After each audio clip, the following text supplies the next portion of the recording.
નમસ્કાર મિત્રો, ખરેખર અમારા એટલા અહોભાગ્ય કે અમે એક એવી પાવન ધરા ઉપર આવ્યા છીએ જ્યાં વડનગર મુકામે શ્રી શર્મિષ્ઠા તળાવ ત્યાં કણ અમે એક તળાવની મુલાકાત લીધી. તો ખરેખર હું પણ એક સંગીત પ્રેમી છું, એટલે ખરેખર મને મનગમતું તળાવની અંદર બહુ સરસ મજાનો બગીચો, તળાવ બહુ સરસ મજાનું જોઈ લીધું. અને ત્યાર પછી એક સરગમ બનાવી છે અહીંયા, અને એ સરગમ સાંભળીને ખરેખર મને ખૂબ આનંદ થયો, અતિ આનંદ થયો. એટલે જે રીતના ભારત સંગીતના લગતા જે રાગો છે, દાખલા તરીકે આપ જોઈ રહો છો કે રાગ મલ્હાર. તો રાગ મલ્હાર કહેવામાં એવું છે કે વરસાદનો એક રાગ છે.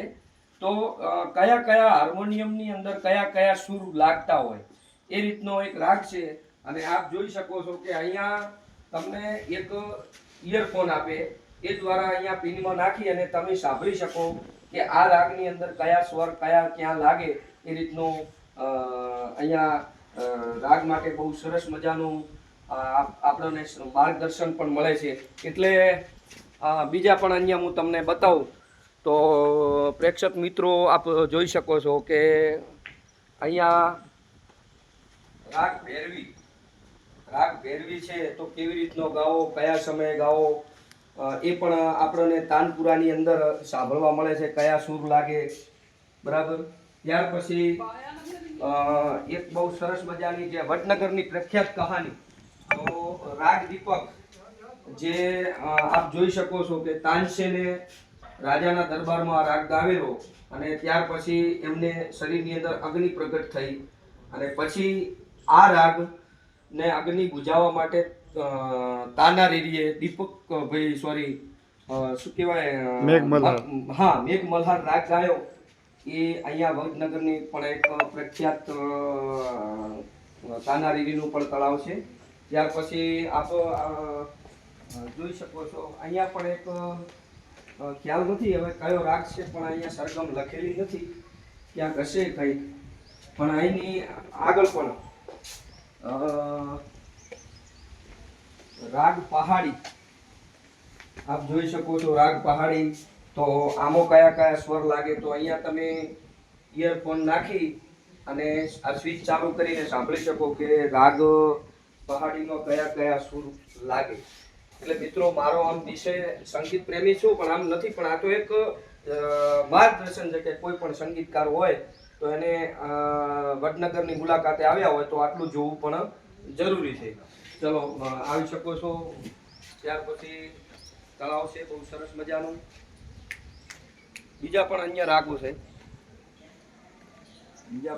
રાગો છે, તમને બતાવું.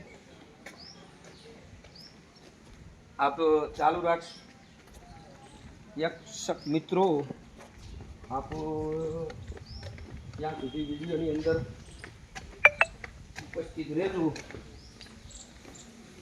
મારી પણ એવી સ્પીડ નથી, પણ આ તો એક મારા કાલી ગયેલી ભાષામાંથી રાગ બસંત, એ પણ આમાં કયા કયા સુર લાગે એ પણ આપ ઇયરફોન નાખી અને સરગમ સાંભળી શકો છો. ત્યાર પછી રાગ બહાર, એ પણ અહીંયા સરગમ આપેલી છે અને તમે ઇયરફોન નાખી અને સાંભળી શકો છો. ત્યાર પછી રાગ યમન, એ પણ અહીંયા લીન આપી છે, એ પણ તમે ઇયરફોન નાખી અને સાંભળી શકો છો. બહુ સરસ મજાના જાણીતા રાગ વૃંદાવની, એ પણ આપ જોઈ શકો છો, એ પણ ઇયરફોન નાખીને સાંભળી શકો છો. રાગ કેદાર, એ પણ બહુ સરસ મજાનું. મેં હાલ જ અમને ગાઈડલાઇન્સ સંભળાવ્યું કે અહીંયા જોઈ શકો છો આ ઇયરફોન, એ અમે રૂબરૂ સાંભળ્યું. પણ આ તો આમ કે તમને બતાવવામાં થોડુંક ટાઈમ વધારે લાગી જાય. સરસ મજાની માહિતી આપી છે મારા ગાઈડલાઇન બેન. થોડુંક આપ બે શબ્દ કહેશો પ્રેક્ષક મિત્રોને કે અહીંયા શું? હા, અહીંયા છે થીમ પાર્ક. શાસ્ત્રીય સંગીતને લગતા 10 રાગોની અલગ અલગ થીમ બનાવેલી છે. અને 16મી સદીમાં જે તાનારીરી થઈ ગયા એમણે જે મલ્હાર આત્મસાત કર્યો હતો તેની યાદમાં થીમ પાર્ક બનાવવામાં આવેલું છે. વાહ, સરસ નમસ્તે. બેન. શું નામ આપનું? રૂપલ. જી, આપ સરસ મજાની માર્ગદર્શન આપ્યું એ બદલ રૂપલબેનનો ખૂબ ખૂબ આભાર. Thank you sir.